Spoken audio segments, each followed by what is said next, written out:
with our expert instructors from HKA. That's Rachel Jackson and Sherry Wang. I'd like to thank them both for being here today. I'd like to thank you all for joining us today. Before I do hand it off to the experts, I have a quick couple of housekeeping announcements here. We're going to have some polls throughout the training. We're not going to have any passwords today. For those polls, please just answer them to the best of your ability. If you happen to accidentally click the wrong answer, because I'm sure you all already know the correct answer, there's no penalty, there's no punishment. You don't get your certificate forfeited or anything, so just answer it to the best of your ability. If you have any questions, please put it directly into the chat so that we can address those for you. If it's anything PCI related, passwords, certificates, anything like that, you can ask it there in the chat as well, and I can address it for you. Or you can email me at joshpina@publiccontractinginstitute.com. And now I'm going to step down from the soapbox. Rachel, it is all yours. Awesome. Thank you, Joshua. Welcome, everyone. Today, I'm joined by Cherry, and we are going to discuss Labor Compliance 101. This is the first part. It's a free training offering. And if you enjoy this training and you're learning some good stuff, we're going to have focused trainings about labor compliance. I think there's 3 parts to the series later this summer. So this is kind of the 101, the introduction, and then the idea would be that we dive deeper into each of the acts and labor compliance rules in a later session. My name is Rachel Jackson. I'm a director at HKA. I'm based out of Denver, so for me it's 11 a.m. And I have been doing government contract compliance throughout my entire career and have focused on labor compliance. So historically, Service Contract Act, now labeled Service Contract Labor Standards, Davis-Bacon, Welsh-Healy, and more recently, in the past few years, the IRA's Prevailing Wage and Apprenticeship. So I work with Cherry a lot on our labor compliance jobs, and wanted her to help out with this training. So I'm going to let Cherry introduce herself, and then we'll get started. Thanks, Rachel. Hi, everyone. I'm Cherry, and I'm a senior associate consultant at HKA. I have over 5 years of experience in government contracts, including compliance, testing, cost analyses, and review of incurred cost submissions. I familiarized myself with prevailing wage laws and the FAR, and I have experience applying those regulations to develop compliance policies as well. So, Cherry, do you want to share the slides and then? Can you, wait, sorry, can you not see the slide deck? I think I'm sharing it. I cannot. No. Okay. This is, I guess I didn't keep it from before.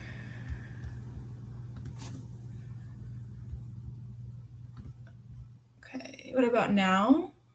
Perfect. Yep, you're on the agenda. So Hey, Cherry, that's not your fault. Just to cut in real quick, that's not your fault. I accidentally clicked share, and I thought I exited out quick enough, so sorry about that.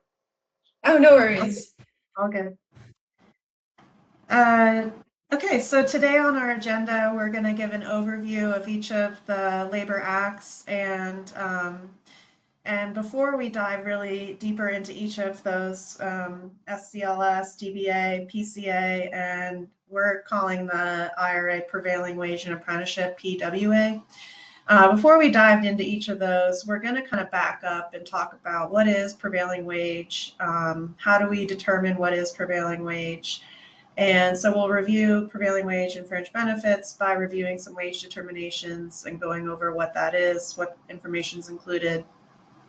Then we'll kind of cut back to each of the acts, and we'll talk about from a contract perspective, what is the contract coverage? So is my contract covered by SCA, yes or no? And then employees, which employees are covered by each of these and which are not. And then we'll round out each of the sections with penalties, so common violations we see, and then the penalties associated with non-compliance or violations. So with that, let's get going. Let's do the labor compliance. Before we really get started, I do want to stress I'm going to be monitoring the questions tab. So if anyone has questions, please enter it in the questions tab, and Cherry and I are going to try and answer everything as we can in real time. And as this can be as interactive as a webinar allows, so please welcome all of your questions. So, okay, now we can get going. Cool. So before we dive into the Prevailing Wage Acts, we're going to first define what prevailing wage is. So prevailing wage is an important concept for labor compliance. It is the hourly rate that covered workers must be paid, and it ensures that workers are paid fairly and consistently. It's determined by the Secretary of Labor, and it's based on the geographic area where the work takes place, along with the type of work that's being performed. It consists of the base hourly rate and then a fringe benefit rate. And each classification of labor category has its own required rate. These rates are published in the wage determination and is determined by the Secretary of Labor, and it establishes other things such as holiday, vacation, and the sick leave that needs to be provided to covered workers.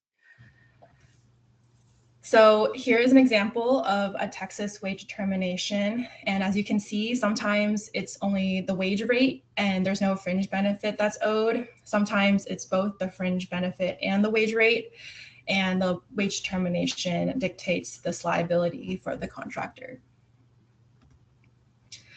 So at a high level, the government uses multiple laws to regulate prevailing wage for government contractors and subcontractors. There is the Service Contract Labor Standards Act, formerly called the Service Contract Act. And this primarily covers maintenance contracts that have scheduled and reoccurring activities, such as janitorial services and snow removal. There is also the Davis-Bacon Act, or the DBA, and this applies to construction and repair contracts, such as highway projects and building construction. The primary distinction is that the DBA applies to finite activities or work that fixes a specific problem rather than an ongoing service. And then the Walsh-Healy Public Contracts Act applies to manufacturing contracts for materials, supplies, and equipment. So this covers instances where the government is buying a product rather than a service. All right, so pass it off to Rachel now to discuss. Thanks, Cherry. Sorry. So to get us going on service contract labor standards, you can go to the next slide. I'm going to probably call this SCA at some point during the training. If I do, I'm talking about SCLS. It's been years of saying SCA. It's embedded in my brain that this is Service Contract Act. To me, they are synonymous. It's just a newer name, SCLS. But big picture, what is SCA? We're talking about service contracts. So when the government is buying services, not products. And the SCLS is something that's administered by Department of Labor and whatever agency is initiating the contract. So DOE or HHS, whatever. It could be a defense or a civilian agency that you have the contract with, but it is kind of a partnership between that agency and the DOL to administer SCLS. We have our first question: would SCLS apply to research? Potentially, yes. If it, let me get to the employees later, but research, if those are covered positions and the contract is covered, and we'll go through what that means, then yes, it could apply to research. Something that is something else I want to highlight is that the government must fund the project, at least partially. So if you are, if the ultimate funder is the government, then that's a potential for Service Contract Act. If you're in a completely commercial environment, other commercial companies cannot enforce Service Contract Act. However, I'll say if you're a subcontractor working under a prime that the ultimate funder is the government, then yes, SCLS is a mandatory flow down, and you would be subject to compliance. So we'll go through all those kind of nitty-gritty situations later, but big picture, it's administered by the government. It has to be funded by the government, at least partially. And then the fourth bullet there, it's applying to contracts in excess of $2,500. It does not apply to construction. Construction will fall under DBA. Freight, communications, public utility, direct services by federal agency to federal agencies by individuals, and contracts occurring outside the U.S. or U.S. territories. So it looks like Todd had a question. Does SCLS apply to expats working for a U.S. company abroad? It depends on the location of the work and kind of what that scope of the project is. If your expats are in a U.S. territory, then it could apply. So again, it's a little situational. The key that I really want everyone to take home here is the starting point of is my contract or is this project covered by SCLS or not, is two things. One, you'll see that FAR clause 52222-41.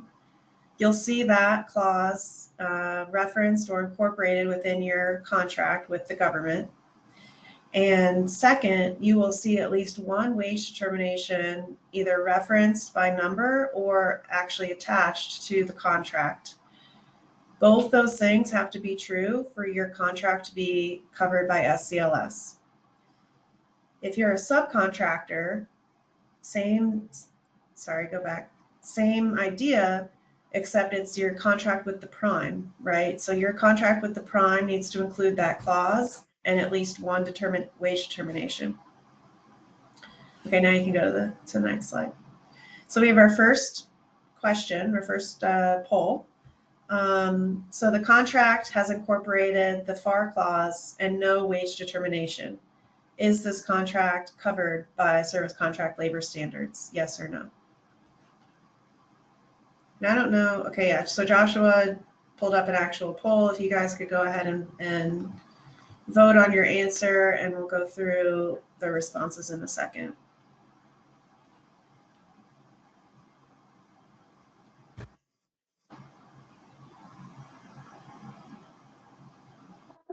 Rachel, I believe you can see the poll results, correct?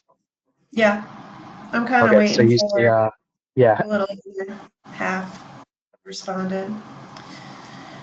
So, okay, we kind of look like we're at a stopping point. 40 of you responded that yes, it is covered by SCLS, and 30 responded no. This is a nice trick question. Okay, good. It's a trick question because in this scenario, the FAR clause is included and there's no wage determination. Is the contract covered? Face value, the answer is no. However, I would encourage, if you see that FAR clause included in your contract and you are wondering as a contractor if it's included or not, I would work with your contracting officer to say, let's clarify if this is SCLS covered, and if so, you need to attach a wage determination so that we understand our liability. Gladys, you said there's a lot of background noise. Is that on for me or for Cherry, or just you could? I don't have anything going, so I'm not sure what that could be. It's for me. Okay. I'm not sure how to fix that. Joshua, are you hearing background noise?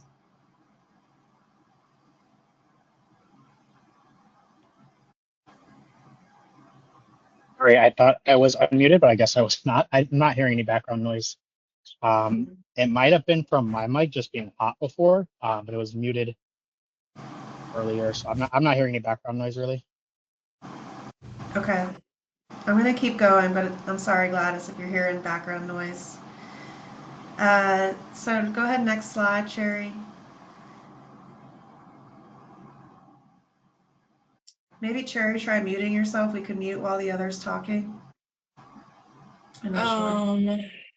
Yeah, I think I'll have to get out of presenter view, but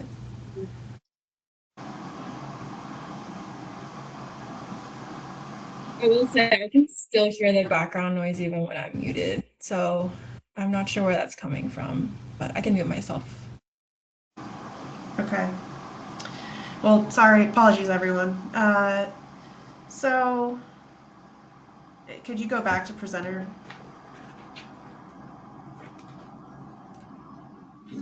Okay.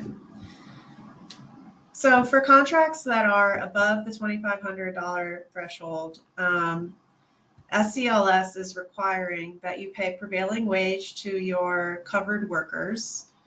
And prevailing wage is a wage amount per hour. It also requires that you pay a fringe benefit, and that amount could either be paid in cash or it could be employer health or retirement, or there's bona fide fringe benefits that you could be a part of and offer your employees in lieu of cash. So we'll go through what that different bona fide fringe benefits are in detail later, but just know the baseline requirement is minimum wage, minimum fringe benefit as dictated on the wage determination is the minimum requirement for SCLS. If your contract sits below 2,500, you're not going to trigger SCLS requirements, but you still need to adhere to the Fair Labor Standards Act, which is really it's a federal act around prevailing wage for like the minimum federal prevailing wage. So I'm not going to focus too much on that, but just want to note that you're not completely off the hook with labor requirements just because it's below $1 threshold. If your contract is over $100,000, then SCLS triggers additional requirements. And the additional requirement is overtime. So for hours worked over regular time, usually that's in excess of 40, then you will now owe employees time and a half of that prevailing wage for those hours worked in excess of regular.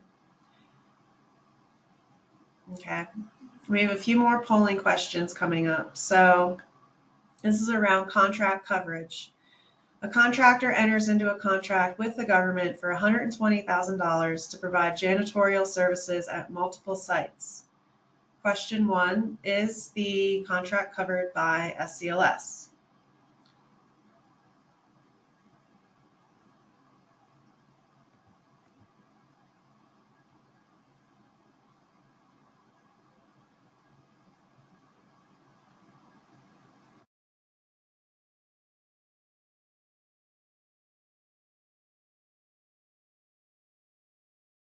And about 90% choose yes there.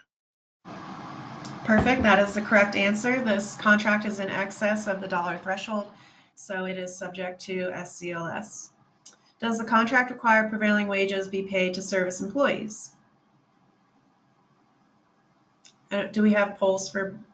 Okay, good.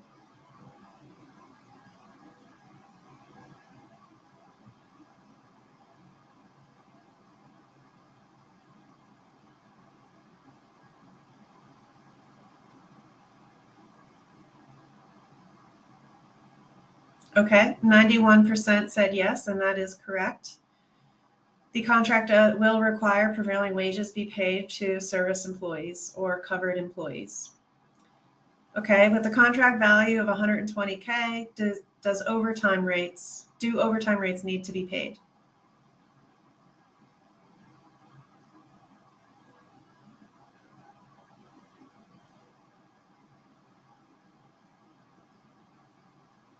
Perfect. Yeah, 90% of you said yes, and that is the correct answer. So a few more questions, and then this is it, I promise, for the SCA section. Different scenario. Now we have a contractor that enters into a contract with the government for $4,200 to do custodial work at a government agency site. Is this contract covered by SCLS?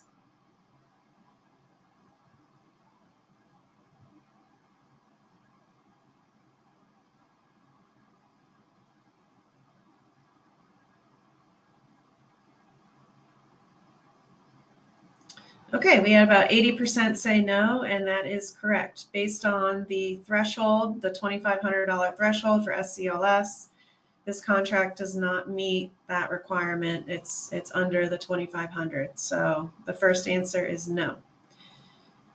Second question, does the contract require prevailing wages to be paid?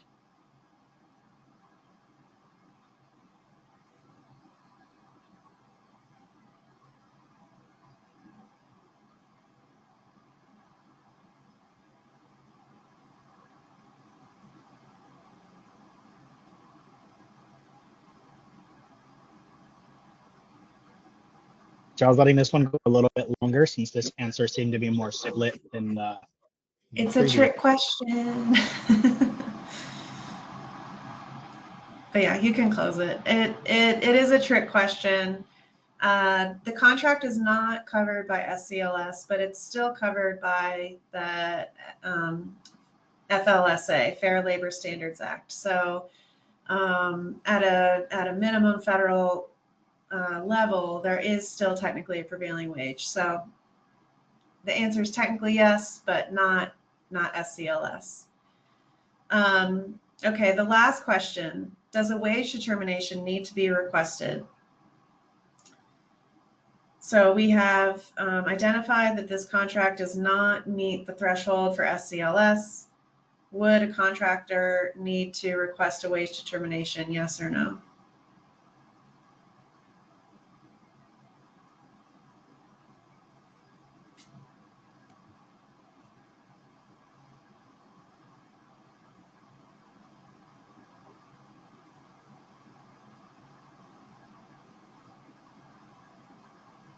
Great, the majority of you said no, and that is the correct answer. So because it doesn't hit the minimum dollar threshold, the 2,500, you should not see the FAR clause, the 52222-41. That clause should not be included in the contract, and you should not need to or have to request a wage determination. Under this scenario, the contract would be completely excluded from SCLS. Okay, you can go to the next one, Cherry.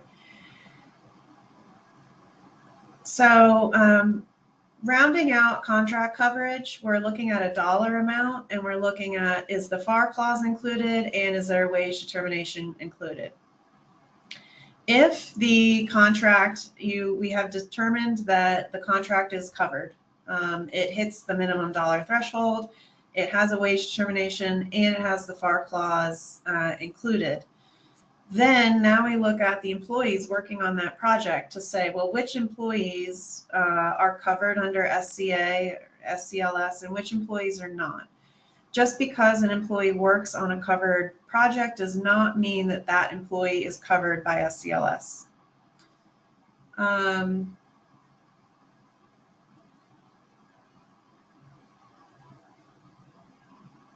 Meg, I'm going to come back to your question. I see it, and I will highlight it in a second here. So when we're looking at who is covered under the contract, which employees are covered, we're looking, okay, obviously it's a service employee. It's somebody that is performing the work on the contract. They are executing some sort of service. And so the Department of Labor defines around 350 job categories. They call it a directory of occupations, and it's broken out into levels. So labor categories, and then under each category a level, usually 1 through 5, and it'll say something like, okay, there's a ton of healthcare positions in the service, in the directory of occupations. So anywhere from like a nurse 1, 2, 3, then it gets up to a nurse practitioner, a specialty nurse. it goes through all different kinds of occupations. It has a little paragraph or two description of what the DOL, how the DOL is defining that description or that job category. And it's up to a contractor to map those categories that are in this directory of occupations to your internal labor categories that are working on the project. So it's an art, not a science, because it's not a one-for-one. How you as a company define internal positions is probably a little different than how the DOL is defining those positions in this directory of occupations. Todd just asked, can there be exempt SCA positions? Yes. And there are 3 different exemptions for SCA. There's basically a salary test, a duties test, and a exemptions that stem from each of those. So essentially, if you can prove that a person is, I want to see actually if we have a slide on these exemptions.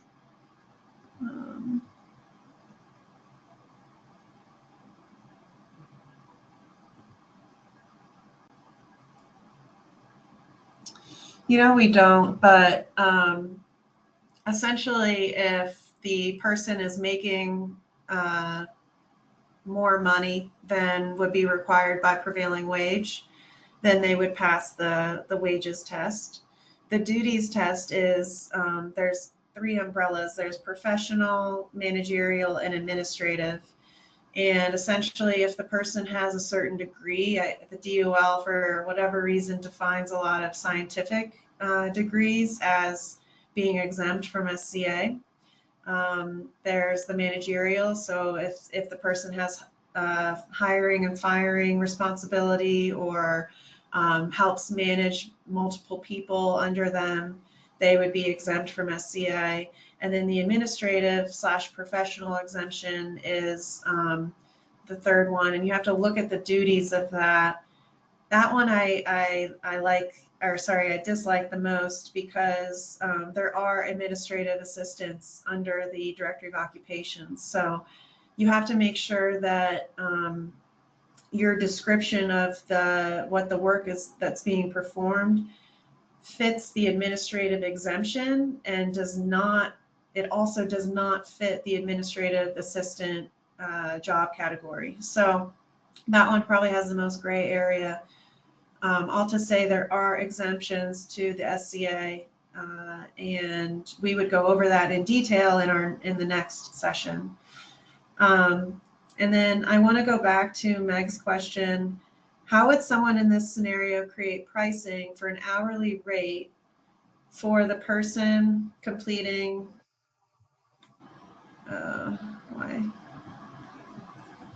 sorry, your question.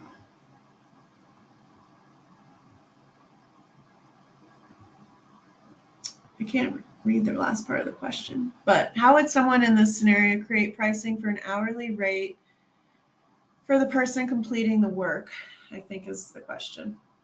So if you are, Meg, if this question is more around bidding on a job that you know is going to be covered by SCA, we recommend you look at the location of the work that the project's going to be performed at, and you look up what all the wage determinations are on sam.gov. You can find the latest and greatest wage determination on that website, and you would price your proposal at that rate. And they're depending on the type of proposal that, if the job is flexibly priced, then there's different pricing assumptions. You could escalate that labor in the out years based on a assumption. If the work is fixed price, then you could build in you would negotiate some sort of changes clause or request for equitable readjustment later, so that you could continuously update the contract amount to be at least the minimum required prevailing wage. So pricing can really be dictated by that wage determination as a baseline for, I know I have to pay my person this much, so my proposal should be for at least this much. I will say that's more to the letter of the law, but in practicality, if you want to get high quality people, most companies end up already paying over prevailing wage in a lot of these positions. And so dependent on how many of your staff are entry level versus more experienced, you might not even run into a prevailing wage issue, and you might not be concerned with paying these minimum amounts because you're trying to get higher, more experienced, higher quality people where you would have to pay more anyways. So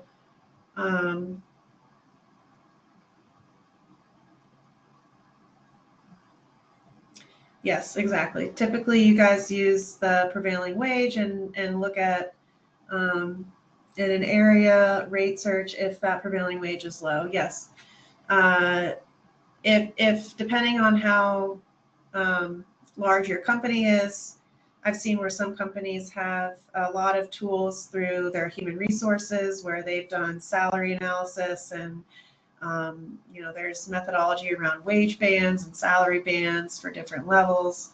I would argue, do what's operationally what the company how the company would do it normally, but you can bump up what you're proposing to what those prevailing wages are and make sure that you're compliant before submitting the proposal. Okay.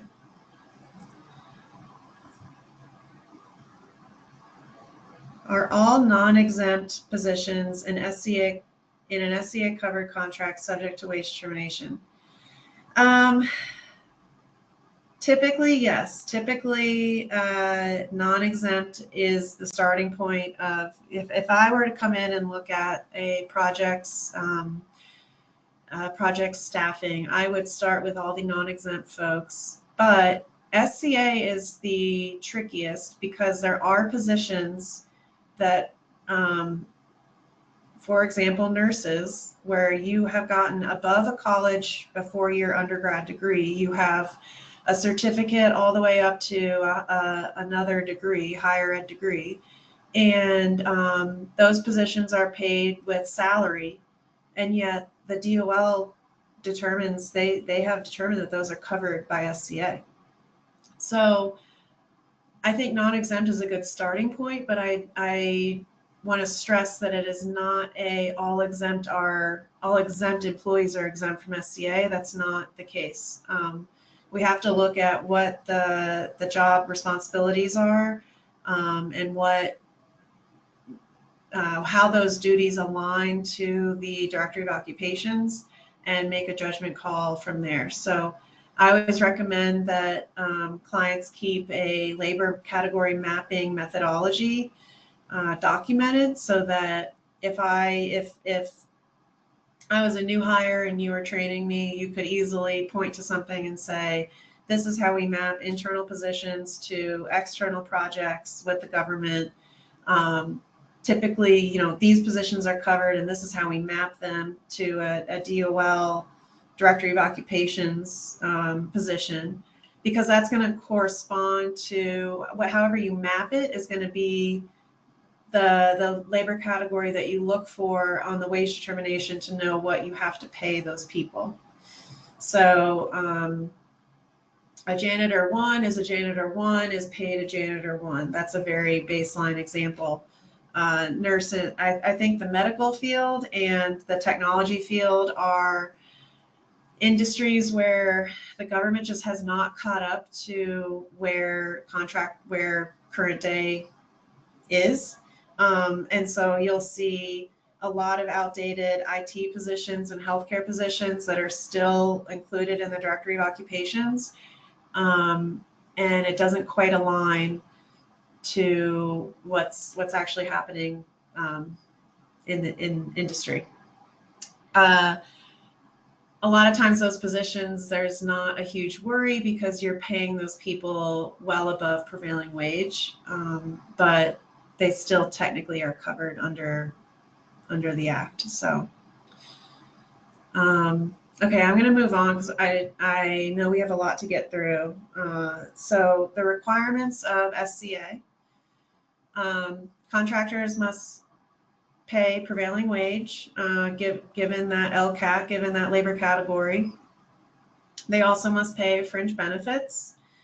And unlike Davis-Bacon, service contract says that you cannot commingle wages and fringe benefits. So if you pay an excess wage, you cannot offset a fringe owed with the excess wage. They're treated as separate. You have to demonstrate that you've paid both minimums, and that you didn't offset one minimum with excess of another. You must follow OSHA. That's across the board with all of these, Davis-Bacon and SCLS. The wage determination must be posted at the job site if there's a physical site. And if you as a prime contractor have SCLS, it's a mandatory flow down to all of your subs. So, and ultimately the prime is responsible fiscally for compliance with SCLS, including subcontractor compliance. So we'll get into, in our next session, best practices around how to monitor subcontractor compliance, how to properly flow it down, educate your subs about the requirement, and then monitor them along the way as the contract's ongoing. Okay, wage determinations and conformances. So I was just alluding to this, but the wage determination is something that will be in the contract. It's a contract document. You'll know exactly which wage determination you are held to, you're liable for. Please do not just go online and download the latest and greatest. Whatever is in the contract is what the government is going to hold you accountable for. If you go online and download the latest, it could be it most likely will be a more recent version, but it's not the technical. This is where I get my auditor hat on. The government doesn't care that you paid those wages. They want to see that you paid the wages that's on the wage determination that's in the contract. And you actually, depending on your contract type, if you've been paying higher wages and using a more recent wage determination, it could actually be to your detriment when you go to request. If you have a fixed price gig and you go to incorporate the changes clause or request an REA, it could actually be detrimental to that request if you've been using a different wage determination. So please, please, please just use the wage determination that's in your contract. This is a great opportunity to review the contracts that you think are covered and make sure they have a wage determination. If not, if they don't have a wage determination, it's working with your contracting officer to incorporate one. So the responsibility is really for them to incorporate the wage determination. But I always urge clients to work with their contracting officer to say, we need wage determinations for this county-state combo, or to at least every 2 years be reviewing your covered contracts to say we need updated wage determinations for XYZ. So I think it's on the contractor to be proactive and help facilitate the contracting officer's responsibility. As fair or not fair as that is, I just think it's the best way to handle it.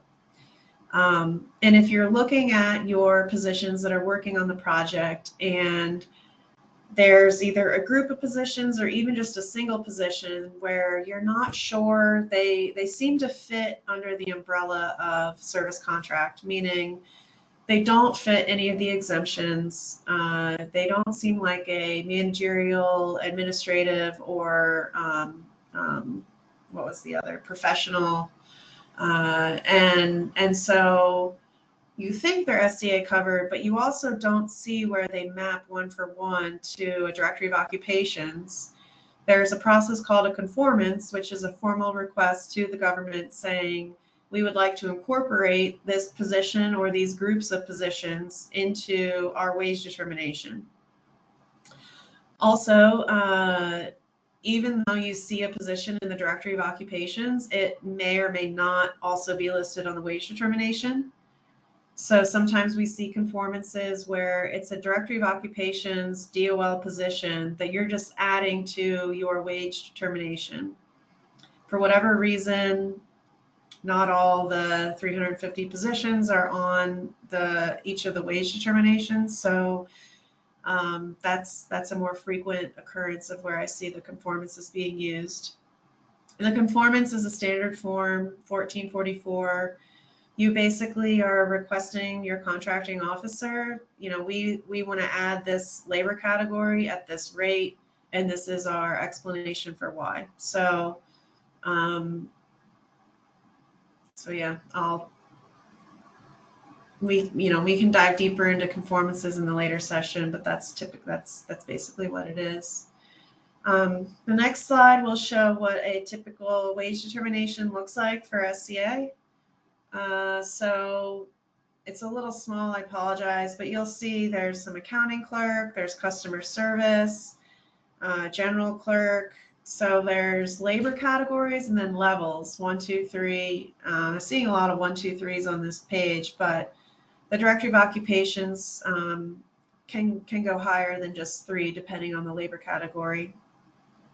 So to the left are the prevailing wage rates. To the right is showing the fringe benefit piece. So health and welfare for this wage determination is $4.98 per hour, up to 40 hours a week. And we'll get into even and odd wage determinations later, but there's differences with the numbers of wage determinations. I also want to highlight that this one has a sick leave. So this has the executive order for sick leave, which is basically a full week, 5 days for full-time workers. And then there's a vacation schedule and named holidays that should be given. So this has 11 paid holidays and a vacation schedule of after a certain amount of years of service, an employee is granted XYZ amount of vacation. So, okay, you can go to the next slide. So if you all take on a contract that was, so you are not the incumbent, but you win a proposal for work that the incumbent was covered by SCA. There are certain technicalities around that, and one of them is that they take the wage determinations from that predecessor contract and apply it to your contract. And so there's, it's essentially saying that if a legacy contract was SCA, it's going to continue to be SCA, and you will continue to use the wage determinations as previously used in the follow-on in the next iteration of that contract. So kind of a tidbit. We have another question. If an organization has collective bargaining agreements, what happens with the wage determinations? Awesome question. So collective bargaining agreements, or CBAs, are union agreements, and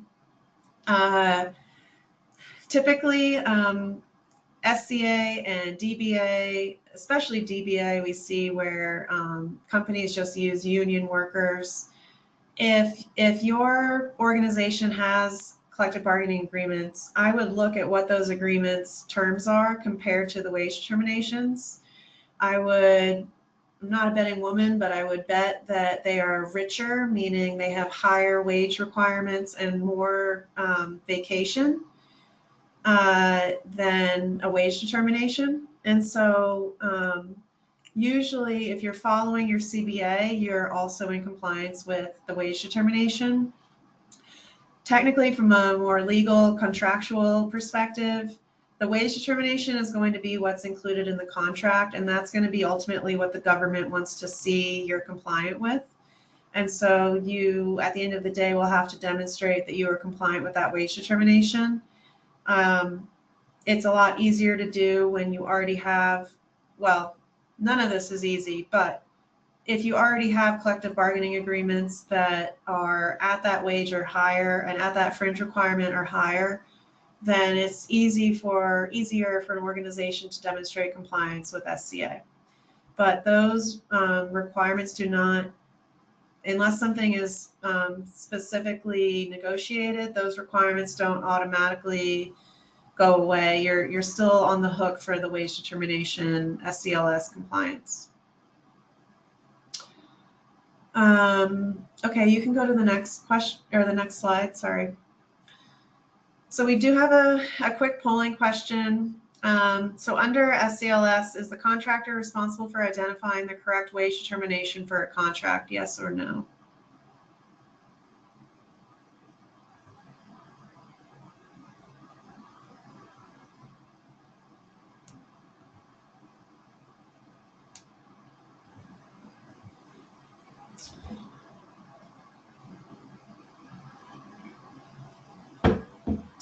Okay, so this one, 60% of you said yes. So the contractor is not technically responsible for determining the correct wage determination. The contracting officer should really be doing that, and it is their formal responsibility to identify the wage determination and place it in the contract. But as I mentioned earlier, if you have a good idea of the work location and you want to work with your contracting officer to suggest these should be the correct WDs that go in the contract, it could lend to a better solution ultimately. So a lot of trick questions in here. I apologize on a Monday. So some violations for noncompliance. The biggest one is you could have withholds. So withholding payment every month or however often you're paid. The contract could be terminated. Usually what we see with SCA is there's a whistleblower. An employee feels like they are not paid the minimum, and you as a contractor will have to either perform a review or hire a third party to perform a review, depending on if the employee goes to the government or not. If they do go to the government, then the DOL will come in and they'll do an audit. Their formal audit could be, I think it's up to 3 years in arrears, so 3 years previous, and they'll look for that employee. They'll also look at all other SCA covered contracts and employees, and so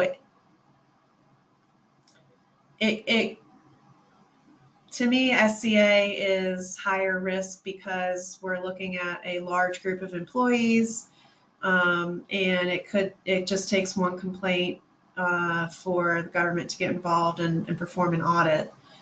So ongoing monitoring and maintenance with SCA is super important. And if you can be demonstrating compliance at, I always recommend a quarterly basis.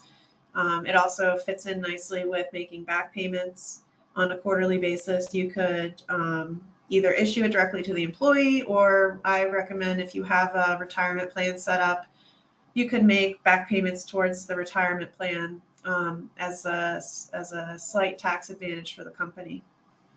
So so the violations are pretty steep, and you know, a few reviews throughout the year could really go a long way. I'm going to turn it over to Cherry to go through Davis-Bacon. I loved all the questions. If you guys have more questions about SCA, please join our next session, and we'll get further deep into some of these concepts. But yeah, I'll turn it over to Cherry for the time being. Cool, thanks Rachel. So as Rachel mentioned, we'll go over the Davis-Bacon Act now. So the Davis-Bacon Act can only be enforced by government entities. Commercial companies cannot enforce the DBA. So for a project to fall under the DBA, it must be funded in whole or in part by the government. It can have commercial funding as well, as long as it's partially funded by the government. So per the DBA, a contract is covered if 1, it exceeds $2,000, 2, if the federal government or the District of Columbia is a party, 3, work performed occurs within the US or the Northern Mariana Islands, and lastly, if the contract involves construction, alteration, or repair of public buildings and or public works. Federal lease contracts are not automatically covered, but rather they need to be reviewed on a case-by-case basis by the Wage and Hour Division to determine whether the DBA applies or not.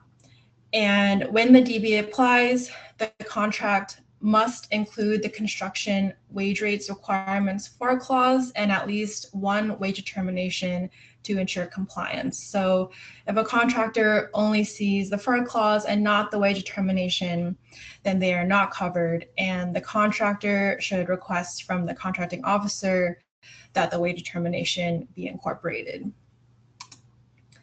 So as previously mentioned, the DBA applies if the contract involves construction, alteration, or repair of public buildings. So some examples are on the screen. It includes building construction, residential construction, highway construction, and heavy construction. So now we have a couple of polling questions. So the first question is... Sherry, before you go through this, just really quick, if you go back one slide. Yep. So these are not only types of construction, but they're also going to correspond to the wage determinations that you use. So for example, if you are working on a highway, then you're going to use a highway specific wage determination, versus if you're working on a residential or commercial building, you would use building or residential. Heavy is a lot of infrastructure type projects that are not highway. So just want to reiterate that these are also types of wage determinations that you would use, and they have the same labor categories at different rates depending on the type of construction. So thanks, Rachel. And then also, I forgot to mention, but this is not applicable to construction in U.S. territories, but the Davis-Bacon and related acts, or the DBRA, does cover U.S. territories. So now jumping into the polling questions, the first question is, a contractor provides $3,000 of contracting work on a government site. Is the contract covered by DBA, yes or no? Okay, in the interest of time, I'm not going to leave out these polls for too long here. Okay. Well, pretty straightforward as well. So we have about 85% said yes. Cool. So the answer is yes, it is covered by DBA because it exceeds $2,000. The next question is, this contract involves material suppliers, so would they be covered by the DBA, yes or no?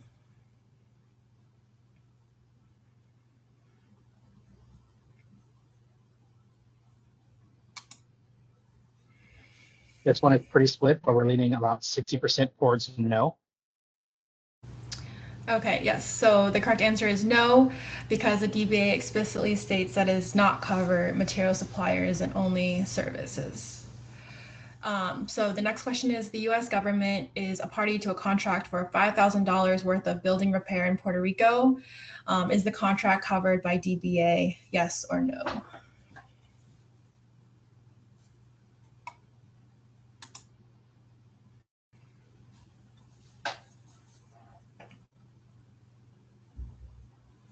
This one we're 2/3 towards yes here.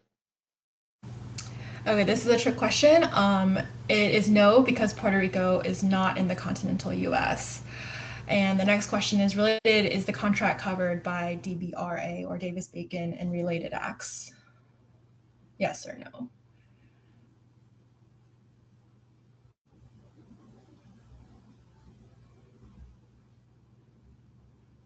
This one is going a little back and forth. Looks like we're around 60% yes. Yep, so on the last slide, I mentioned that the DBRA does cover US territories, so this contract in Puerto Rico would be covered.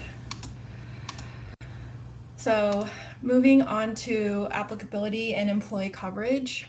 Per the DBA, employees are covered if they work for a contractor or a subcontractor on a contract where the federal government is a party, and the coverage depends on the type and amount of work the employee performs. So if the construction work that they perform is a meaningful part of their duties and it's not just incidental, then the DBA will apply. Even if the contract involves other kinds of work, then as long as employees are performing a substantial amount of construction work, then they must be paid DBA rates.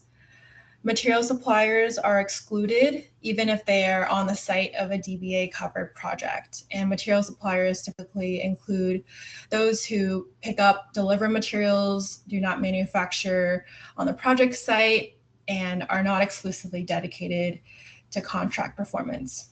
However, the exception is that if the supplier does more than an incidental amount of construction work on the site, then they would be covered by the DBA.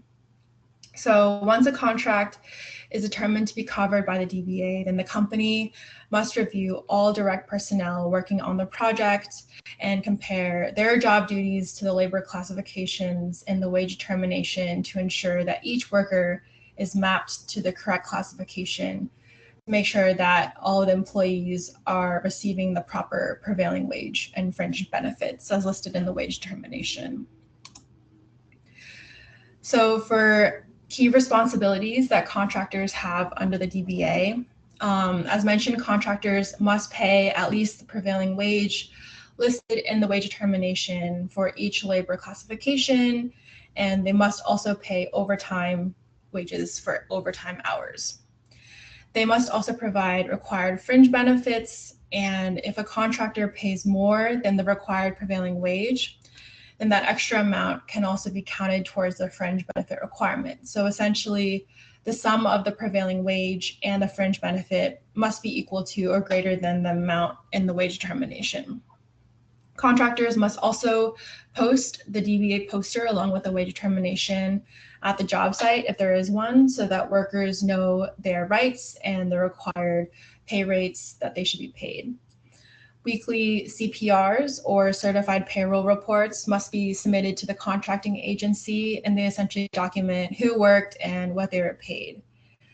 Prime contractors are not only responsible for their own compliance, but also for the compliance of all subcontractors. So if a sub violates DBA requirements, then the prime contractor is liable, which could lead to back pay owed to workers. So to stay compliant, it is really important that prime contractors review their subcontractor CPRs every week and also submit them to the government.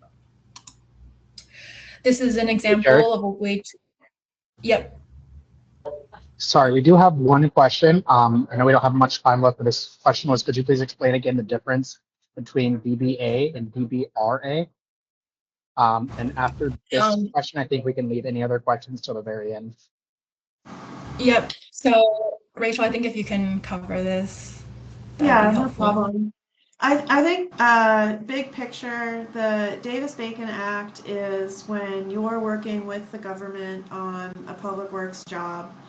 DBRA is more state and local, and the related acts are a collection of other labor laws that they could be subject to. So when we're talking about everything we're talking about in this training is really Davis-Bacon Act. The related acts could be a whole other training on the different, there's like 60 some other laws that make up those related acts. But I think big picture, just know that if you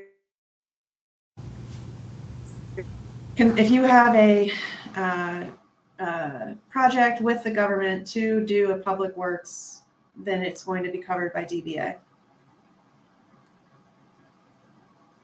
Thanks, Rachel. So moving on the screen here, this is a wage determination for the Navajo County of Arizona. And as you can see, there's different hourly fringe rates and prevailing wage rates requirements for each occupation. So violations of the DBA can cause civil action by laborers and mechanics. Laborers and mechanics are entitled to receive the prevailing wage and benefits as outlined by the DBA, even if they agree to accept less in wages. The Comptroller General also circulates a listing of contractors in violation to all departments of the federal government. And the federal government will not enter a contract with anyone listed for a total of 3 years after the date of publication of this list. So now I'll pass it on to Rachel to discuss the Inflation Reduction Act. Thank you. Okay, we're going to round out today by talking about the IRA. And so the Inflation Reduction Act, the IRA, came out a few years ago with the Biden administration. There was a bunch of tax incentives, tax credits that companies could get, and they could get 5 times the credit if they could prove and demonstrate that they paid their construction workers Davis-Bacon prevailing wage. So this is like a hodgepodge of, it is not Davis-Bacon Act, and it is not administered by the DOL in the same way that Davis-Bacon Act is. The IRA basically took the prevailing wage and the labor categories that are already used for Davis-Bacon Act and leveraged that for this IRA, what Jerry and I are calling PWA, prevailing wage and apprenticeship. And so this is like a third kind of new set of rules. It becomes important. It's also, so it's administered by IRS and Department of Labor. It's not clear yet who's going to be performing these reviews. So a lot of these tax incentives ended in 25. And I have not seen the IRS pick up the reviews yet. I think they were hoping that Department of Labor would do the reviews. Department of Labor said we're not touching this with a 10-foot pole. So it's, I'm rambling, but it is administered by the IRS because you're receiving a tax incentive, and Department of Labor because you're using Davis-Bacon prevailing wage. A key difference here is that it's funded usually by commercial companies. It can have a government funding component, but a lot of these projects are commercially funded.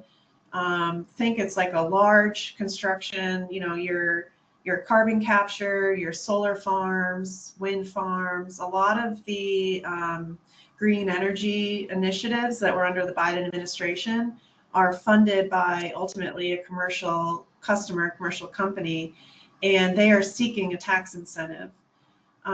So it is not a direct contract with the government or subcontract through an ultimate government funder, usually. And again, it's covering the same thing that DBA is, so construction, alteration, repair. Now it's not public works, it's energy, sustainability, and those types of initiatives that were the green initiatives that were under the Biden administration. It's still covering your labor and mechanic employees, and it's incorporating those DBA concepts, but it is not Davis-Bacon. You're not signing up for DBA like you are in a different funding agreement. So if we go to the next one, so I mentioned that a lot of these credits have ended. If you go to the next slide, yeah, perfect. So this is just it's a little outdated. It was done in 2025, but the ones that are expired are in the orange color. They're phasing out the dark blue and extending potentially the lighter blue. I'm keeping an eye on all of this. It's very it's changing, but I will say that the orange have expired in 2025, so those are not set to expire, they have expired. But this gives you an idea of some of the initiatives, and so companies are working, the projects are to construct whatever needs the infrastructure that needed to be constructed in order to do XYZ. So you can kind of see here the types of projects that would be under this IRA PWA umbrella. Next slide, the prevailing wage requirements on this are the same as Davis-Bacon. So you're paying your construction employees at least prevailing wage and fringe benefit or higher. And the biggest difference here is you are not submitting certified payroll to anyone on a weekly basis. You do need to maintain records with similar information as a certified payroll, but you're not submitting it to anyone. And so for these projects, we recommend that you have some sort of central repository where you're housing and reviewing and maintaining documents that say we paid our people, we paid our construction workers at least prevailing wage.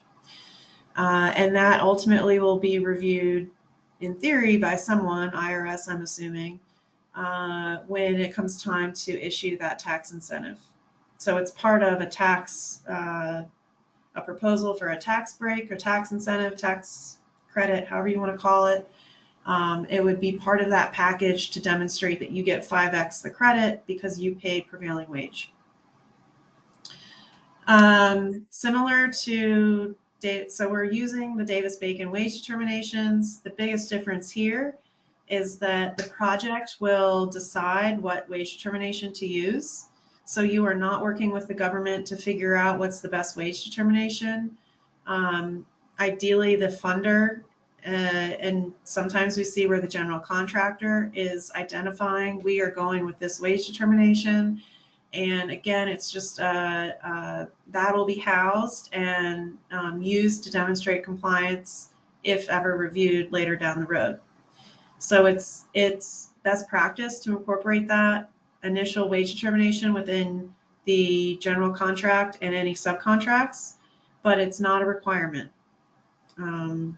So it's not as strict, I'll say, as Davis-Bacon.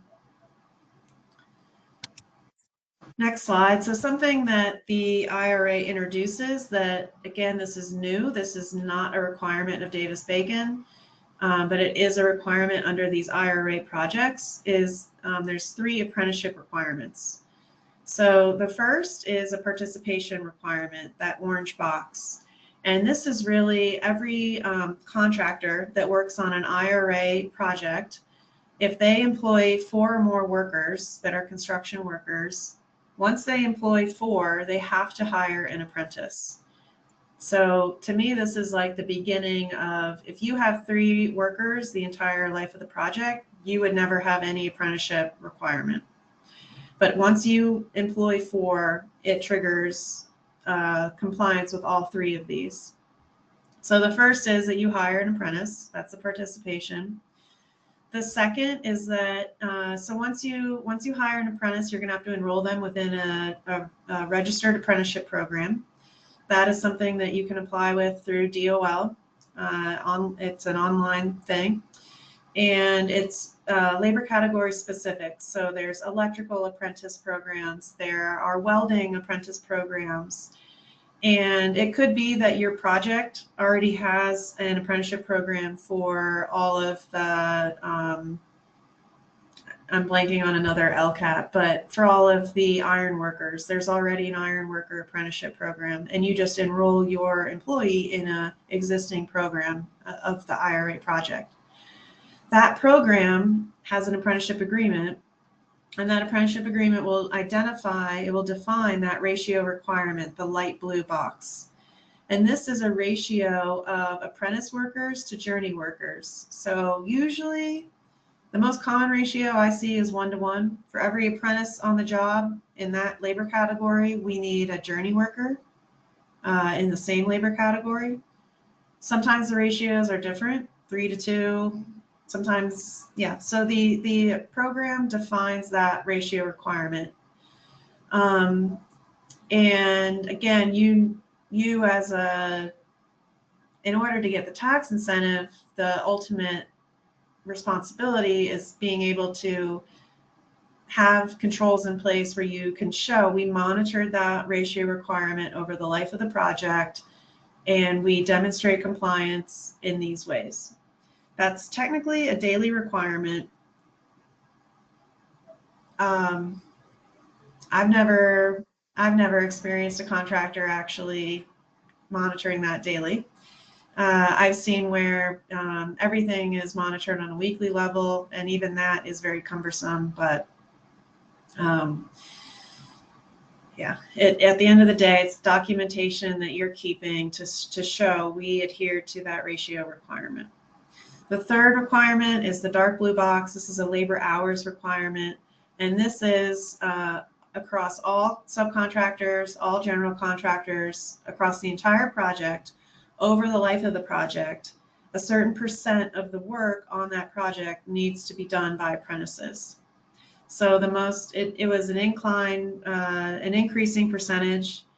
In before 23, it was 10%. During 23, it was 12.5%, and after 23, it's 15%.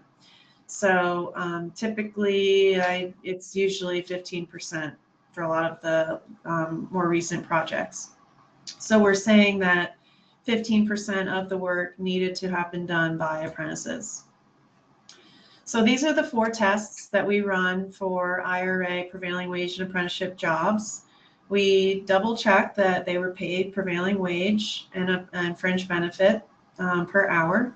And then we check the 4-to-1 participation test. We check the individual apprenticeship ratio test, and we check the overall project apprenticeship hours test. Being able to monitor these things in-house or hiring a third party to put together a package that shows you demonstrated compliance with these things is going to be really important when it comes time for applying for that tax incentive and having the backup needed that the IRS would look at to get 5x that credit. Really quick, there are, if you go to the next slide, if you are not adhering, there are some exemptions to the apprenticeship requirements. Basically, if it's called a good faith effort exemption, and if you have requested, let's say I'm doing this on a small scale for just to be simple and easy. If you have 4 workers and you need to hire a 5th worker that's an apprentice, and you make a request to DOL, you know, I need an apprentice for this LCAT for this week. If they don't respond, or if they deny your request, then you have a good faith effort exception to the apprenticeship requirements.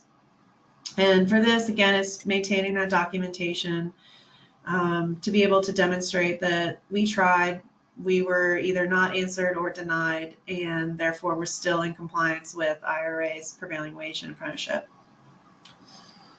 Violations for IRA are a little bit harsher. It's harsher in a different way because it's the IRS is ultimately overseeing this. They look at this in terms of monetary penalties. So they tack on interest with prevailing wage payments. They tack on dollar penalties per hour of noncompliance with apprenticeship requirements. So with this, there's a lot more. It's less about, you know, there's no suspension or debarment, there's no termination of the contract. It's all just monetary penalties that are pretty steep and could really impact the margins of a project if you know, you weren't monitoring this and all of a sudden you're facing tens of thousands in penalties. So it's just a different view, a different way to make sure, and contractors are trying, you know, make sure that they're adhering to the prevailing wage and apprenticeship requirements. Quick poll. So we have a commercial contract and it employs laborers and mechanics. It pays the minimum wage but does not employ apprentices. Would this contract be awarded tax incentives under the IRA?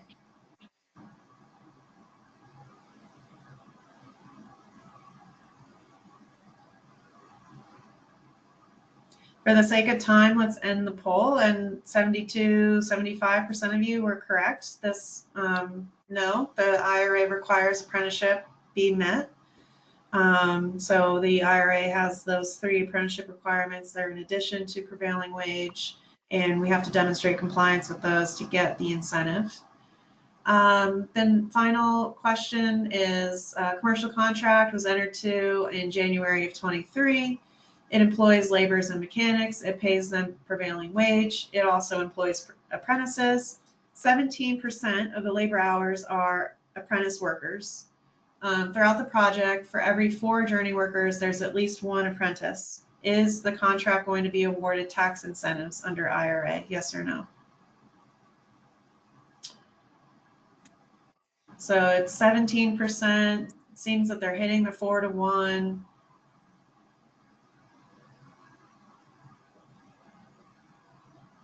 That 95% said yes, Jared. And that's right. It's a yes. So we are at time. We're a little over time. The Walsh-Healy is for manufacturing, and it basically follows the federal minimum wage. There's not much with Walsh-Healy. So if you did have follow-on questions about Walsh-Healy, please feel free to email Cherry or I. I also want to ping in the chat our series. So if you guys are interested in learning more about any and all of this, I believe, nope. Joshua, how do I do that to everyone? Oh, I see. Are you trying to put a yeah, you could toggle it I see, yeah. on the bottom. Yeah. So that's a link if you guys want to sign up for the rest of the series. We'll do a deeper dive into each of the acts. Today was just to get you going. So really appreciate everybody's time. And Joshua, I don't know if you want to say your 2 cents before we hang up, but. For sure, Rachel. So thank you everyone for joining us today. I have our final pull up now. That's just please rate this training. Excellent, very good, or fair. If you are interested in additional training, that link is there in the chat. We did have one more question that I saw. Would it be possible to, so the recording, Carmen, will be sent out automatically by GoToWebinar. And then there was a question for the instructors I saw. What is the difference between a laborer and a mechanic employee?